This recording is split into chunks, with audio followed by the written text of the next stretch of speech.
Today I'm going to be doing a talk on the New Age movement and witchcraft. So this particular talk, I was interested in the topic of the New Age for quite some time, and I brought this interest up, and I wanted to get a new church perspective on this particular group. So I asked Mr. Reverend Michael Cowley, and he provided me with a very interesting document that basically goes really in depth about this particular topic. And so that's just a little bit of history about it, and so now I'll get right into the presentation.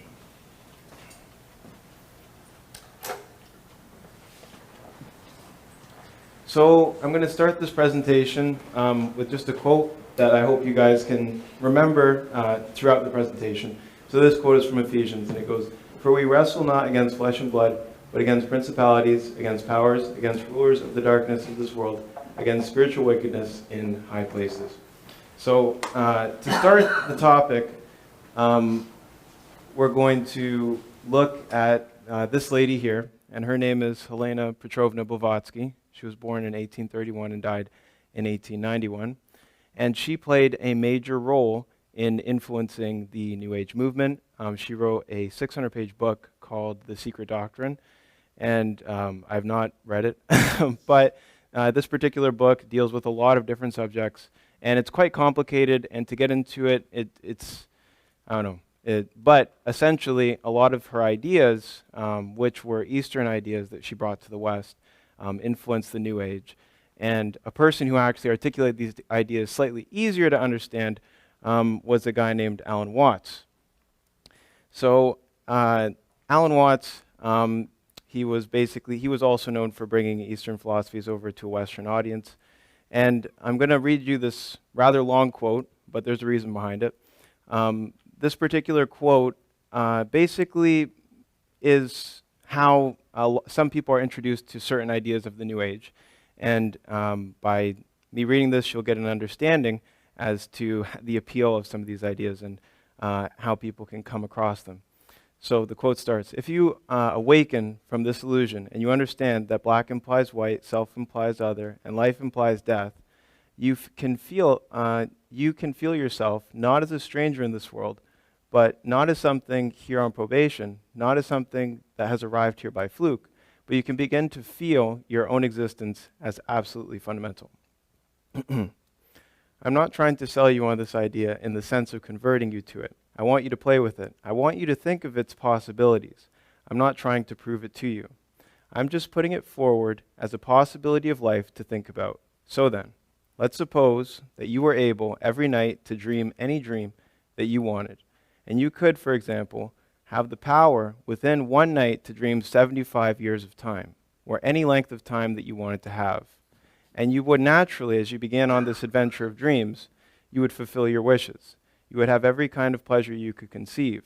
And after several nights of 75 years of total pleasure, each you would say, well, that was pretty great, but now let's have a surprise. Let's have a dream which isn't under control, where something is going to happen to me, but I don't know what it's going to be.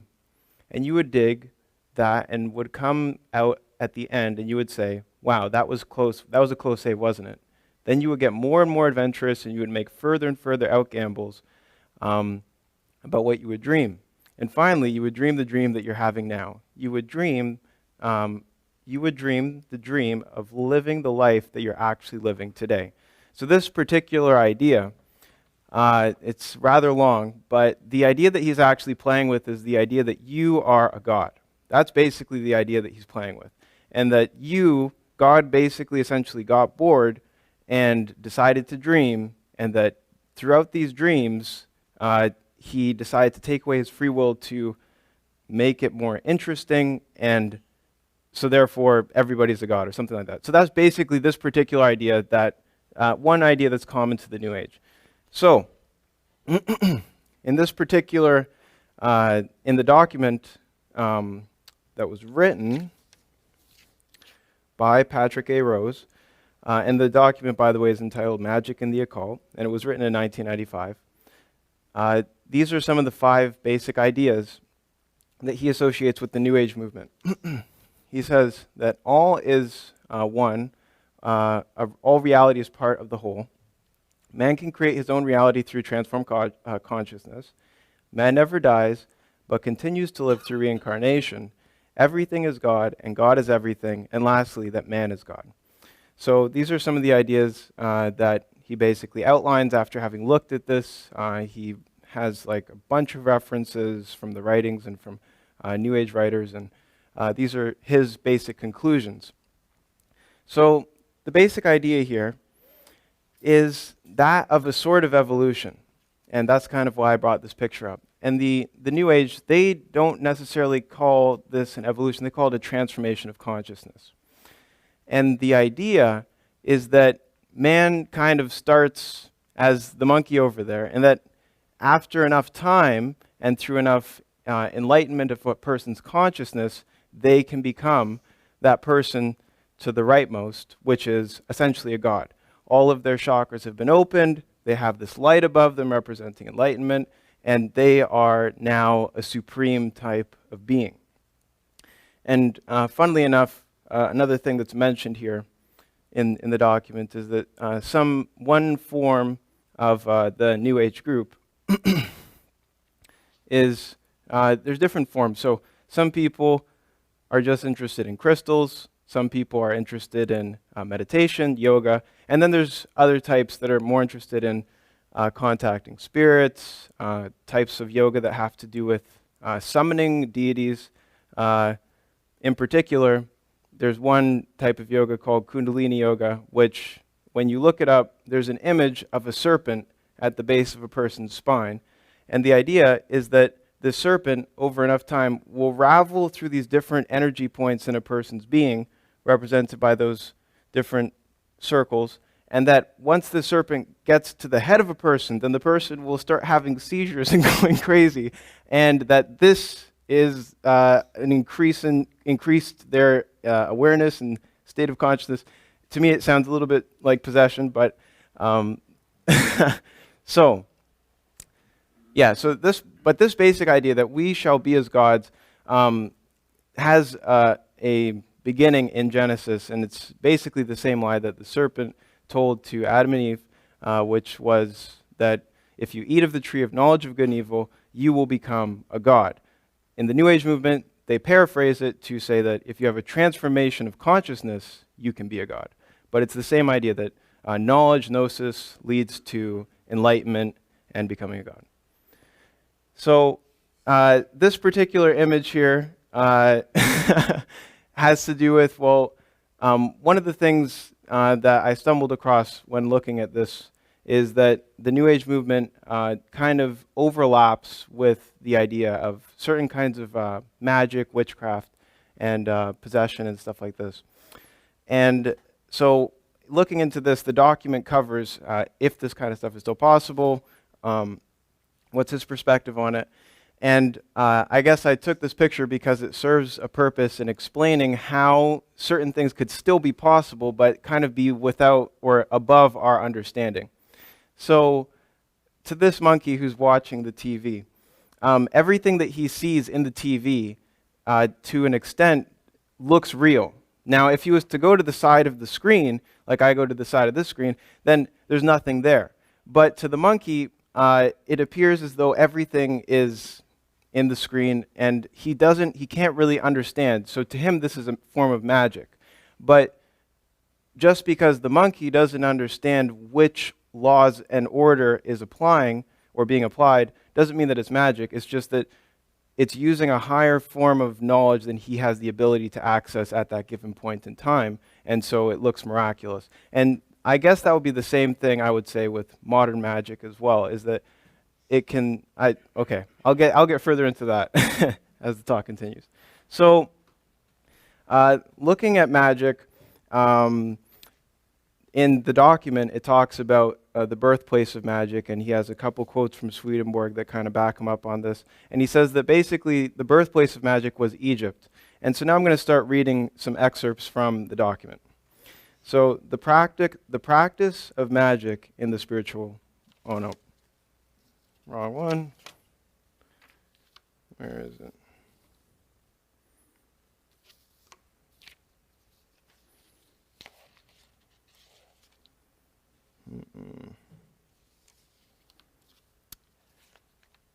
All right. I'm going to skip a few because I don't know why I can't. Wait, page 9. All right. Can't find the exact quote, so I'll just try and paraphrase from memory. The basic idea is that the Egyptians had certain kinds of, there's a special word for it, something kinds of knowledges, and that these knowledges were collected inside of Egypt, and that their knowledge of correspondences allowed them to practice magic because they understood that there was, that it's like whenever you hear of like potions and witchcraft and stuff like that, usually it's always some crazy combination of like eye of left cat and like frog leg, I don't know.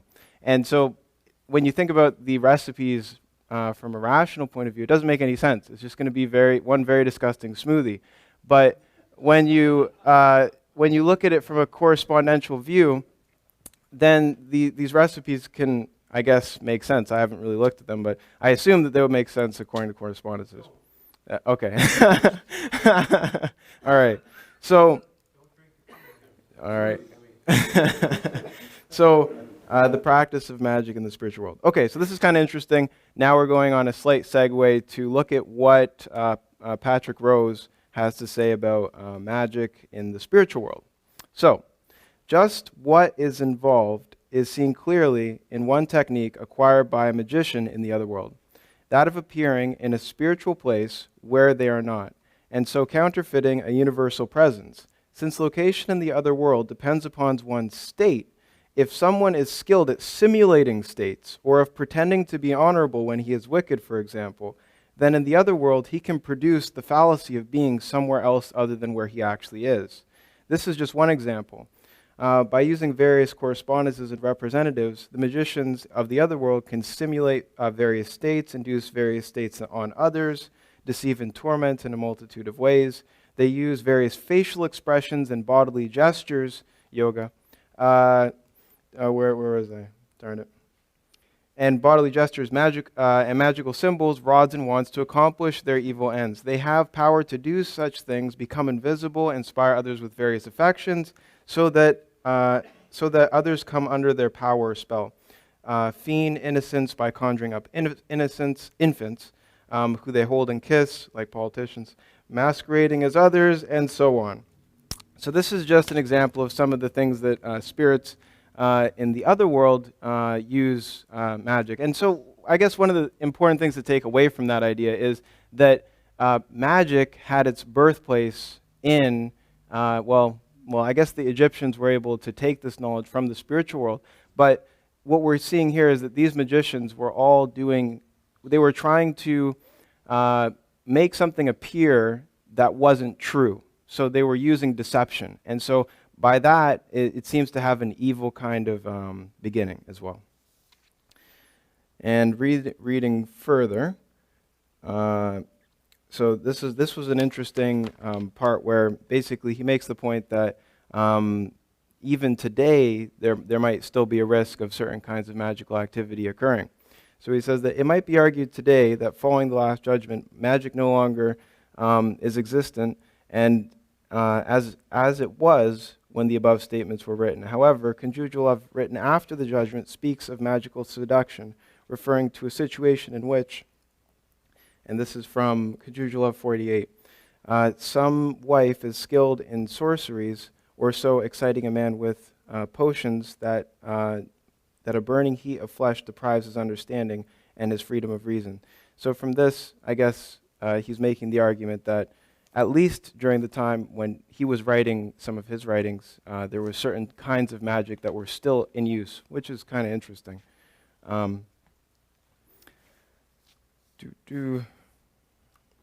right. So going on to what he says about the practice of magic after the Last Judgment. So he says, is magic, and by this we mean real magic, still practiced in the world today? Are there still people as witches that deserve to be put to death, for example? There are certainly many people who claim to be magical practitioners, and we can examine their claims. And then he goes on further, and basically his conclusion is that there there are certain types of magic that still do exist. In another passage, he was talking about how, and, oh, do I have it? All right, from memory it is. So there was another passage where he was talking about certain types of sirens and how there's these beings in the other world that can kind of infest people, and that when a man has lusting thoughts and he falls in love with these thoughts, that when he passes on, he then is forever tormented by these sirens who he is a slave to for all eternity. Or it says for as long as he's alive, and that basically would mean for eternity. And so that's pretty unpleasant. But where else was I going with this?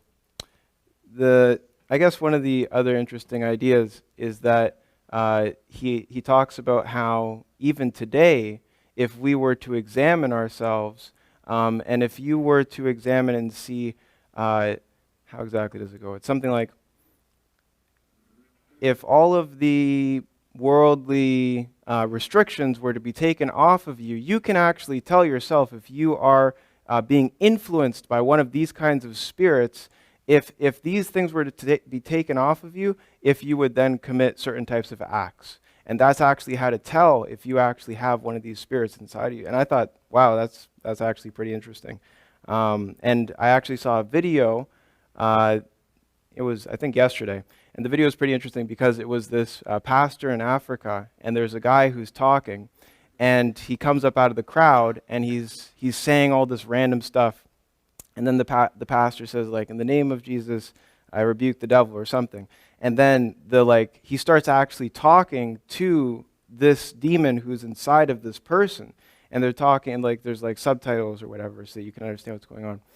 And basically, he starts asking the demon certain types of questions, like how did this person become possessed? And what I found very interesting is a lot of the stuff that I was reading here and some of the quotes from Swedenborg were lining up with some of the stuff that was being said.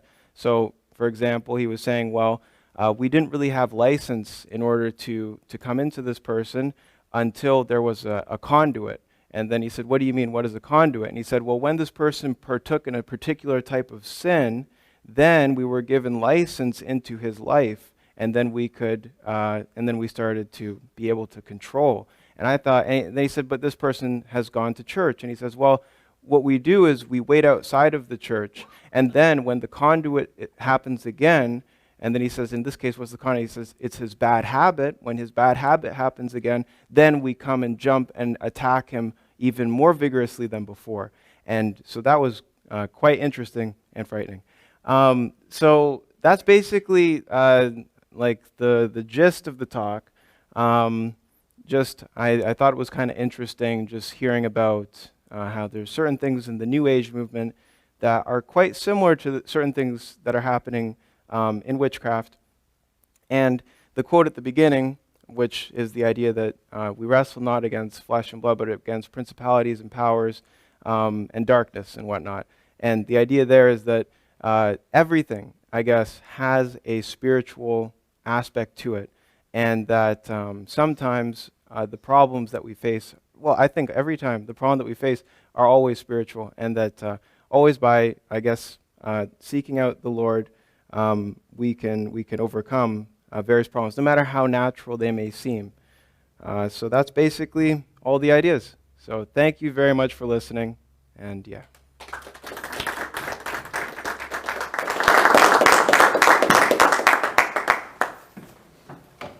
One example that came to mind when you're talking about Egypt was when Moses did his miracles with his rod, throw it down, it became a serpent, picked it up and it became a rod again. And the Egyptian magicians were able to do the same thing. Yes. And then he put his hand in, it became leprous, and took it out, put it in again, and the leprosy was gone. Yeah. They were able to, I think the first three miracles, The first three plagues. The rod, the water to blood, and then the lice, the frogs. They could duplicate the frogs. so they could actually, as you say, do magic that was real in this world. Yeah, it is quite interesting. Another part I didn't get to talk about, but which was also interesting, was that there was two types of magic, or there was magical miracles. There's a bunch of different combinations, but they were saying that in the past, the miracles were for the growth of the church, which is why they were able to cast down the rod and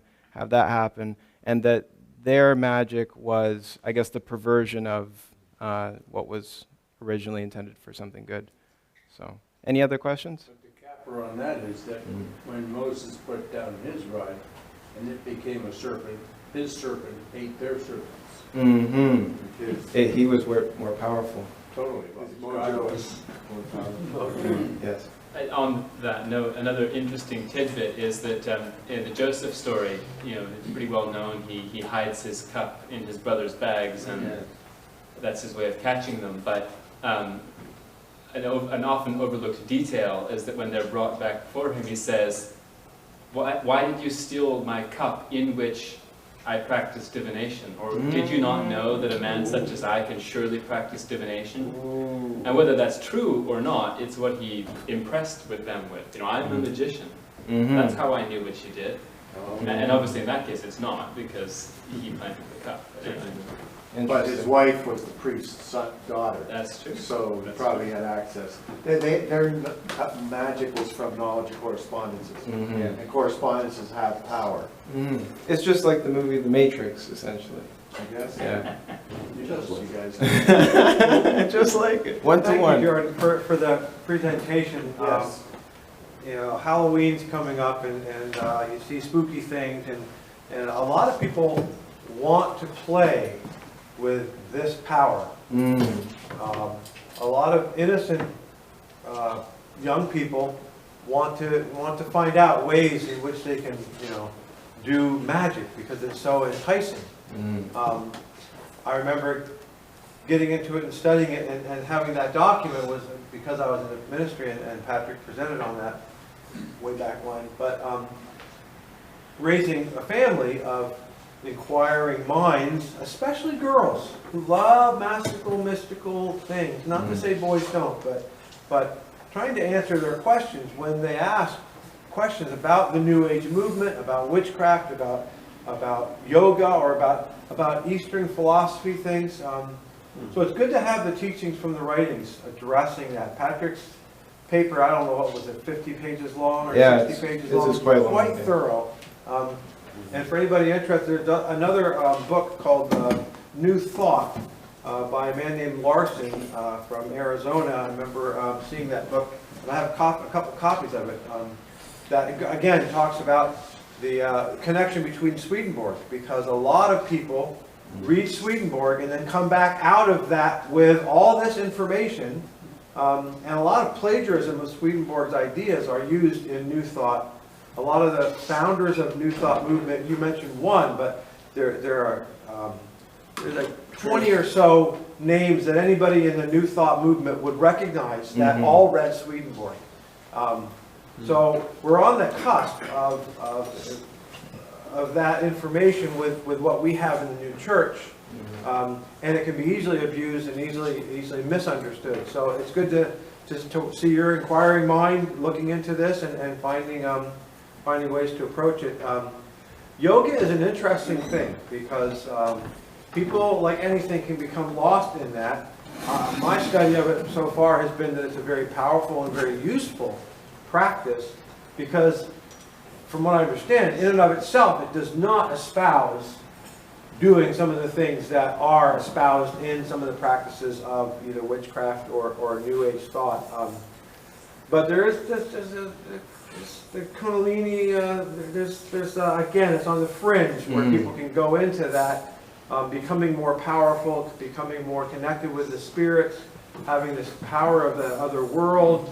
It's very enticing. And I know several people who have basically gone crazy. And I know a couple of suicides that are connected with getting in touch with that, drinking the Kool-Aid, as I say. And it's not a joke, because evil spirits love to possess your mind, obsess your mind, and then get you thinking about the same thing over and over again, etc., etc. And there's magical power. That's the magical power of enchantment spoken about in the writings. A lot of things being repeated in the mind. And evil spirits love to enchant by repetition. Anyway, I don't want to give another whole talk, but thank you so much for looking into that and sharing that with us. Thank you. So I recall that Madame Blavatsky, she was the founder of the Theosophical, yeah. Theosophical Society. And she considered herself to be guided by Tibetan masters who channeled them through her. There was another woman who had a similar claim, who was really quite renowned in the United States by the name of Alice Bailey. And Alice Bailey wrote quite a number of works similar to Madame Blavatsky, I think a little bit more contemporary.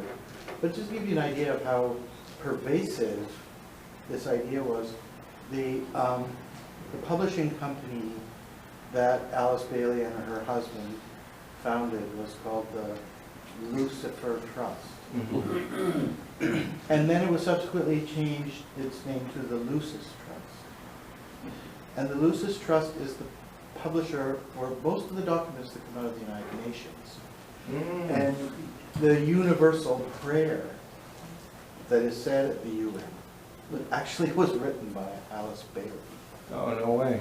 So there is a permeance of these ideas into what we might consider, regular or mainstream institutions. It's interesting that you mentioned that, because I was thinking, so the new church is, the new Christian religion that's bringing about the ideas that I guess were once popular in, I guess, the most ancient church, and that now we're kind of getting those back.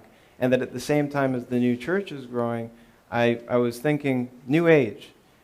There's a New Age religion that is probably standing kind of in contrast, that's also, I don't know. Basically, the idea is that there's this duality, and that perhaps the New Age is on the other side of that duality with the new church. Yes? Did you look into Scientology at all? I don't know know a ton about it.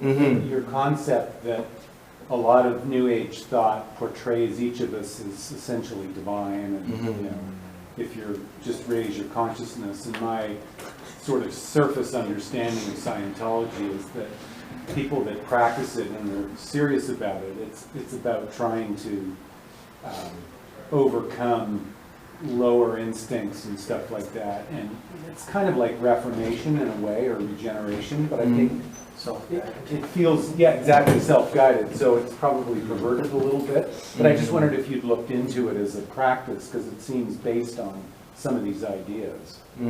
I haven't. I have to look into that. It does sound kind of interesting. I've looked into similar things, but not Scientology.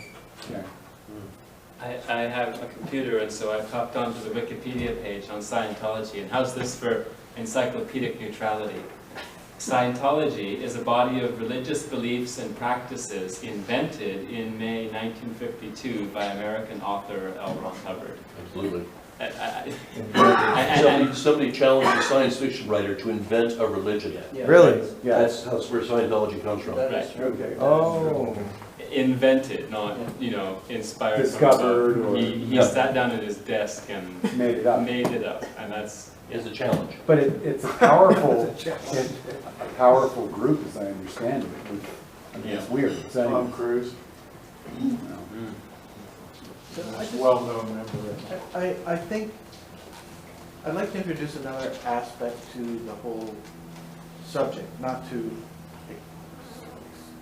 extend or extrapolate too much, but one of the interesting facets from my jauntings around South America is that you find that witchcraft is fairly prevalent, but it has a different kind of connotation. Like, it's not the superimposition of esoteric philosophy or sort of ritualistic practices, a fusion or a synthesis of all kinds of different things. It's very, very organic and very rudimentary, and maybe something similar to the way it may appear in Africa. Very much. The Sangorma is someone who allows you to connect with the ancestors for healing. So there's this idea and a certain reverence towards, I guess North America, the Aboriginal people would refer to as the shaman. They have the sort of Spanishized version of the name, the brujo or the bruja. And, you know, it comes back, to a certain extent, I think, you know, to the tribal nature of the people who lived in those environments. You know, a lot of them been assimilated, but, you know, their patterns of thinking and approaching and perspectives on the world, you know, didn't just disappear. And, you know, if you had a small group of people living in a, you know, in an area, then the person who would become the leader would be someone who could command a certain aspects of leadership, which would include elements of the command over the supernatural. Or if not the leader would bring someone like that into as an advisor. And there's been a lot of study about these people, because this is a system of society that's, you know, millennia of old, right? And, you know, the belief, well, they would have visions, they would be able to, you know, give direction to the tribe or the clan, they could solve disputes, they could, you know, do various things that would keep the society going. And yet they were, there's one particular study that looked at attributes of the shamanism and so forth and tried to ascribe schizophrenia to it, because of the hallucinations and so forth. But it's pretty hard to imagine how a history of schizophrenics could keep a society together in a leadership But the role. thing is, schizophrenic often hears voices, which is exactly what we're talking about, is that connection to the other world. Yeah. But when you're talking about, they usually use some peyote or something that would give them Yeah, and spiritual awareness. there is it's in relation to the ancestors and so forth, but it's also, it has to do with healing rituals, right? And, you know, for thousands of years they stuck with these rituals. It's hard for me to understand that they would do that if there wasn't some power to the whole thing. Even if it wasn't, even if we would try to describe it in terms of, you know, placebos and so forth. But, you know, like the shaman could actually go into your past and find out that your illness is related to some grudge that you had against your brother, and that you need to make peace with your brother in order for the illness to be healed. And they would do that. That was, you know, part of their social cohesion and so forth. So, like, I guess we would call that witchcraft. Well, medicine. But it has a certain, it has a different kind of application. Well, It's a lot more organic. If I'm not mistaken, I think that the word pharmakia or pharmacy comes from sorcery or something like that. Am I right there? I couldn't tell you about that. Okay. I had a related point, but I withdrew my hand when that question came up. Yeah, I mean, this is a huge oversimplification based on perhaps not enough study, but now that you're all prepared to believe everything I say, you know,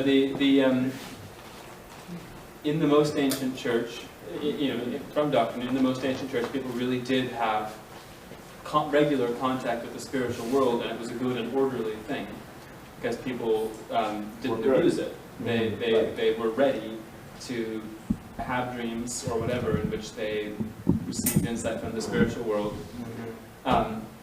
In the ancient church, there was more of a separation where it wasn't, you had to sort of, you didn't just get that same influx from the spiritual world. You had to,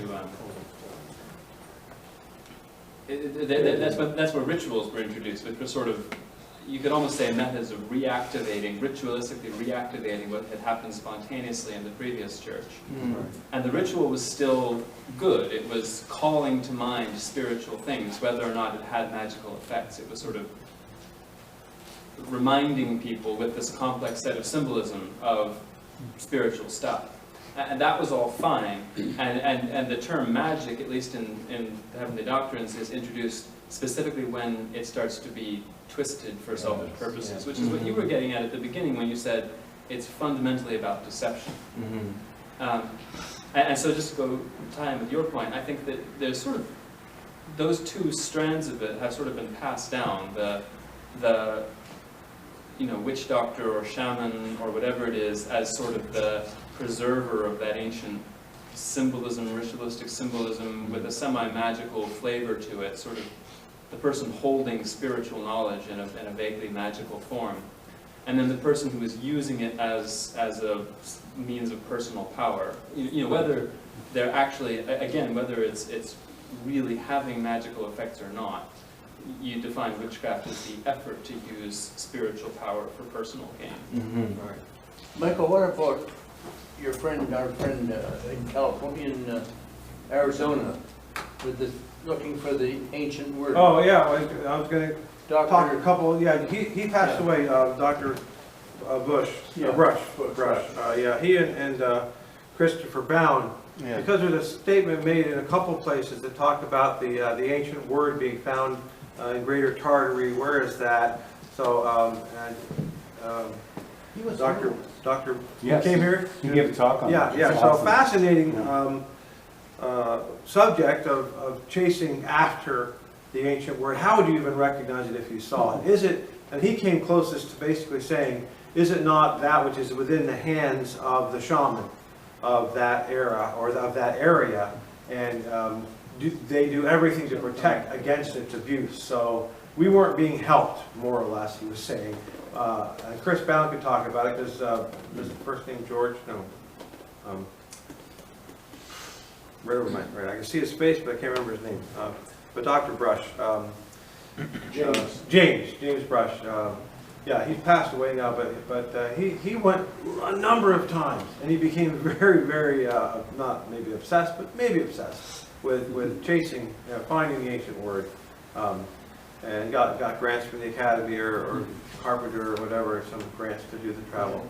I remember skipping from that to another subject was, in theological school especially, Reverend Heinrichs Willard spent time in Africa and spent time studying the spiritual diary, I think maybe his favorite set of books of the writings, and talked a lot about the fear, the huge fear he had of dabbling with any kind of magical stuff because of his own experience with people being killed by magic. And the writings actually talk about somebody being able with magic to suffocate a person, not with their hands, but with magic. Not by poisoning them with a potion, but with enchanted magic, etc. So it's definitely a real thing, and it's definitely something to be aware of. A lot of it, if I understood him correctly, was if the person involved was able to be believing, then the spirits that were with him would have more power because they would believe what was so magical about whatever was going on. So if you're very skeptical and you don't believe in magic, and your mind's not going to be open to the same kind of manipulation as those who are very superstitious. That's exactly one of the things in the document. It talked about how the Israelites were very external, and the Egyptians were very internal, and so they were given, the Lord chose them because they wouldn't be able to practice witchcraft, at least in the internal way that the Egyptians had corrupted things. Mr. Cooper? I was just thinking that there's actually, you started off talking about how, the combination of things. It's influx according to the receiving vessel. And in those ancient days, by bringing certain physical objects together, you could call powers from, like we talked about in the book of Exodus. And those were actual things, where staff could become a snake. That kind of thing could happen. But the passages say that those correspondences were there because the Lord wasn't present in himself at that time. But when he took on his human, he took those representations to himself. So the only things that have that kind of power today are baptism and the Holy Supper. All the other powers of that kind of things, that kind of magic, broke at that time. which is why we read about stories about, in the old days we used to have magic, now we don't. It actually stopped when the Lord came into the world. But we still have enchantments. And that's a form of magic. It's a different kind of thing where people use evil and perhaps encouragement by spirits and use people to encourage other people to do things they wouldn't otherwise do. And also some of those things about those magical things in Africa, Right. they discovered, for example, some of the things they call tukloshis, which are evil spirits that come in. Well, in some cases, basically what they do is they take a sharpened bicycle spoke and push it up somebody's rectum, and that kills them without any apparent exterior cause, and then the sorcerer or magician can take credit for it. It actually has a very physical, Yikes. it's very physical and it's very natural, not magical at all. So what about, I can talk to Willard about that. what about cases of like, so from here it was talking about that there's certain kinds of obsessions. So with an obsession, is that your mind focusing an idea, but it's actually a spirit that's motivating that? You're inviting the spirit to be there. Okay. You're opening your mind to it. Or your mind or brain is disordered and therefore, like Well, schizophrenia. mostly we're talking about people who choose to start thinking about those things, or Right. also there's also the possibility of using substances that take away the safeguards. It's like, I remember Dan Goodnow talked about, like LSD. He says, imagine what would happen. Remember the old stuff we used to put on Christmas trees, this tinsel, the chopped aluminum? Yeah. He says, imagine taking some of that and chewing it up with scissors so you had just a whole handful of chopped tinsel and throwing it onto the circuit board of a computer. You think what would happen. I used to have a lot of fun laying across my railroad tracks on my dreams. But you think about the way a computer works, the way your brain works is really a computer, and the LSD has the effect of removing the insulating factor of the myelin sheath around each nerve.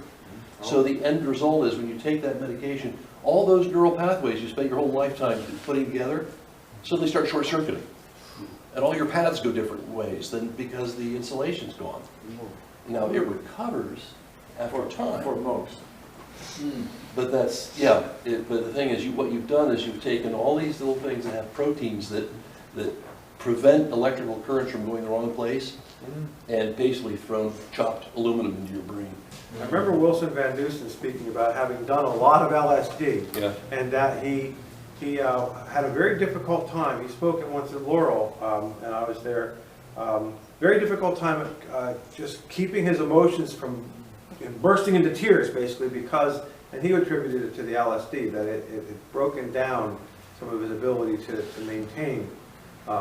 So he did a lot of recovery. I mean, he wrote some really, really powerful books, but I think there was always residual effects from having done that amount of LSD. Well, the scary stuff was, back in the 60s, they were inviting people to take part in studies because they thought this was a medication that they could use to treat schizophrenia.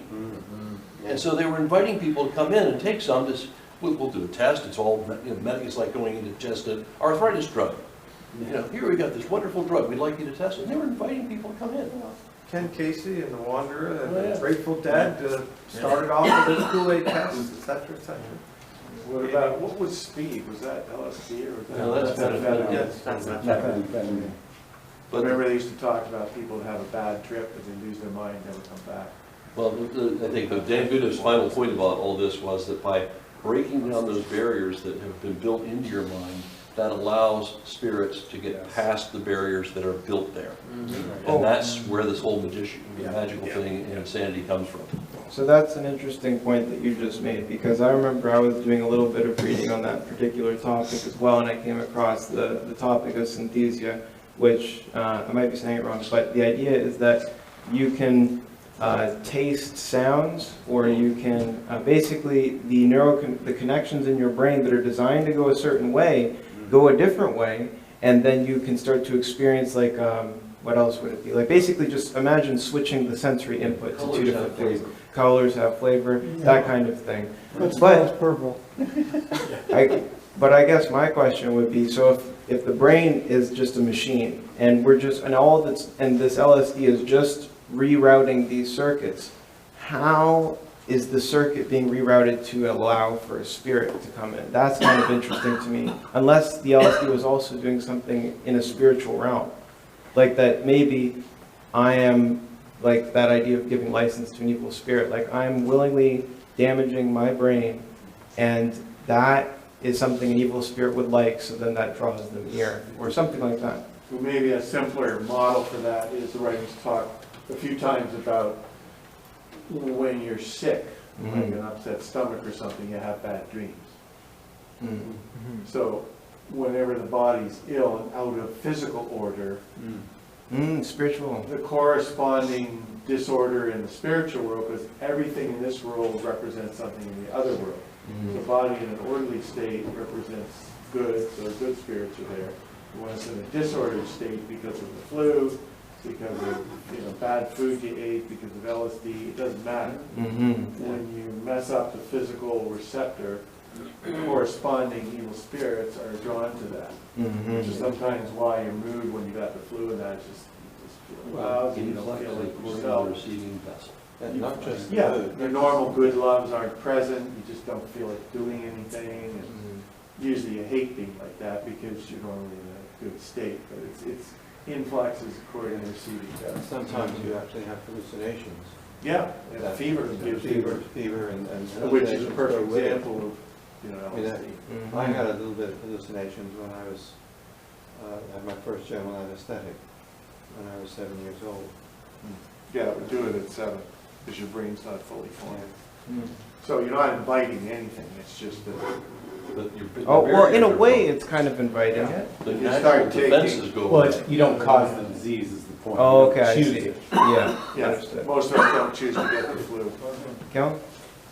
Oh, well, don't you invite it if you take a drug, and then that's your conscious choice to invite evil. They'll break the barriers down, and you'll be susceptible to evil spirits. And then if you get the flu, that's going completely outside of your control.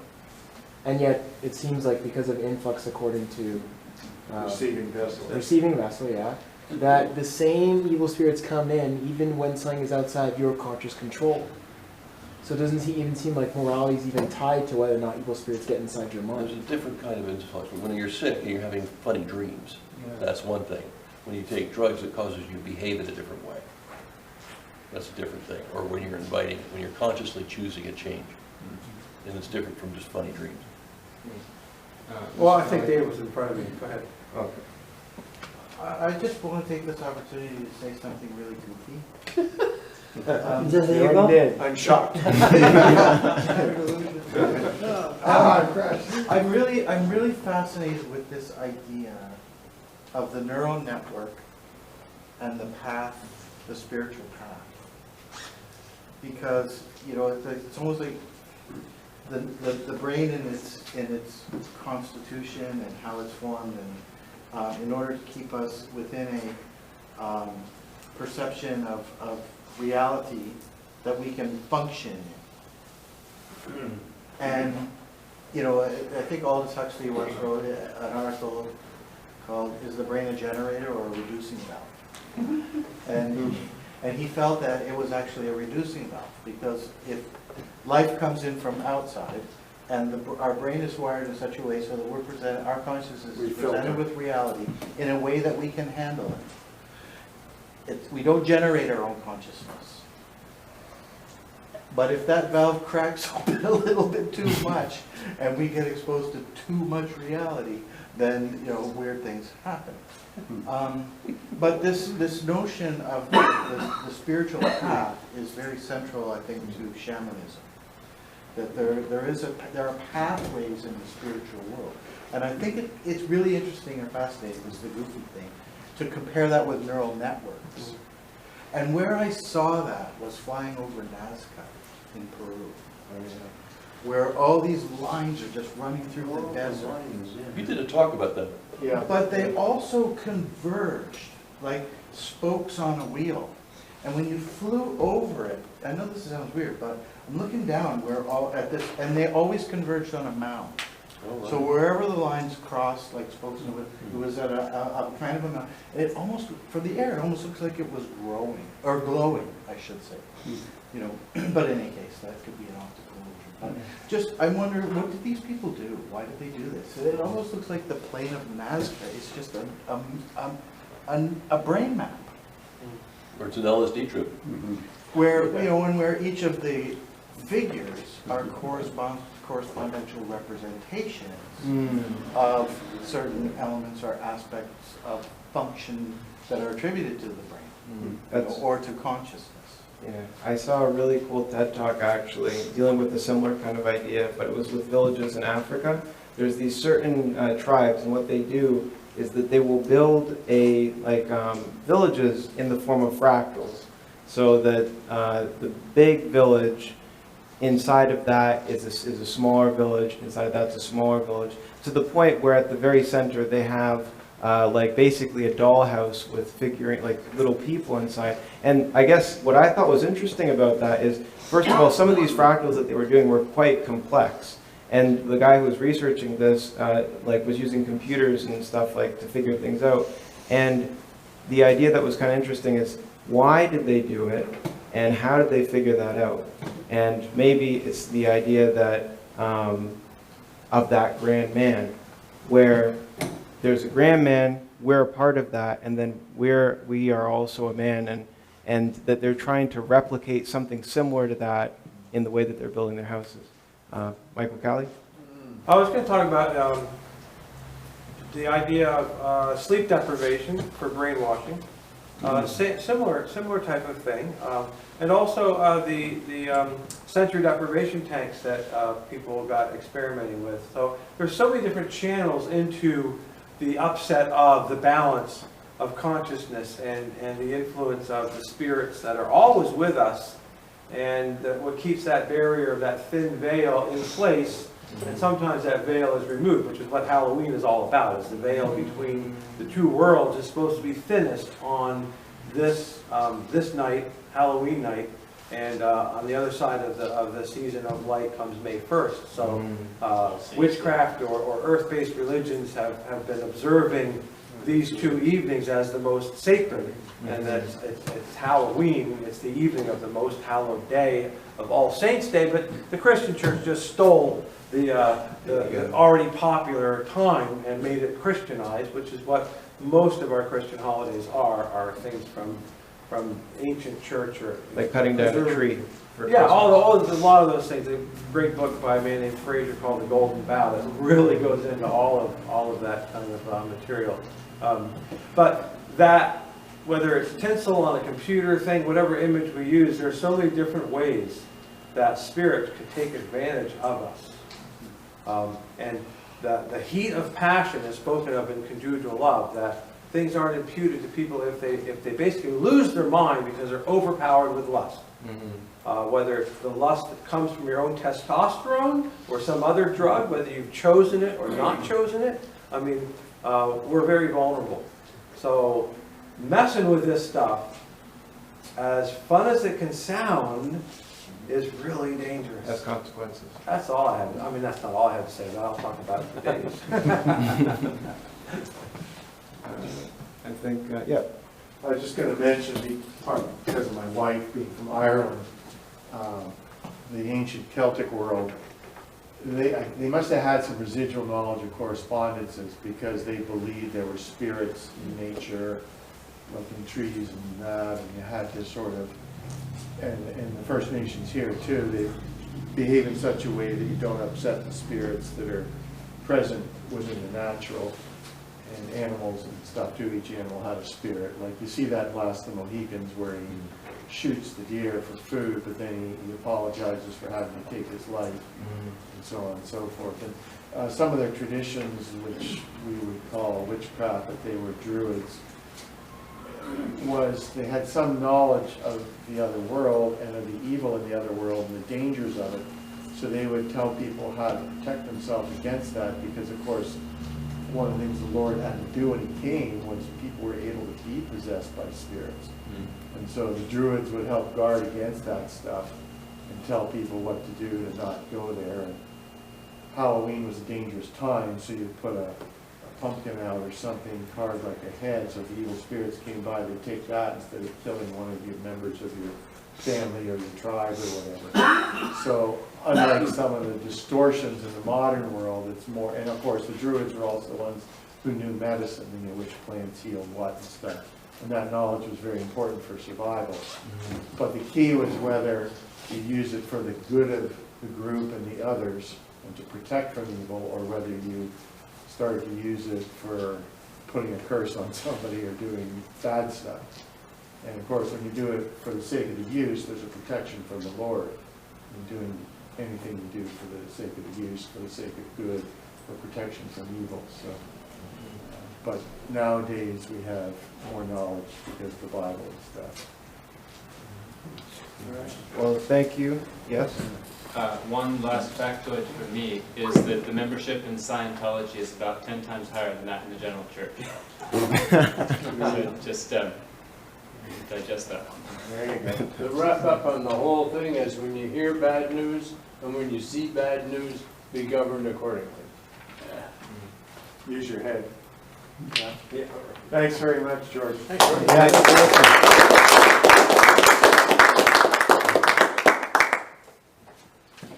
Well, what's the title?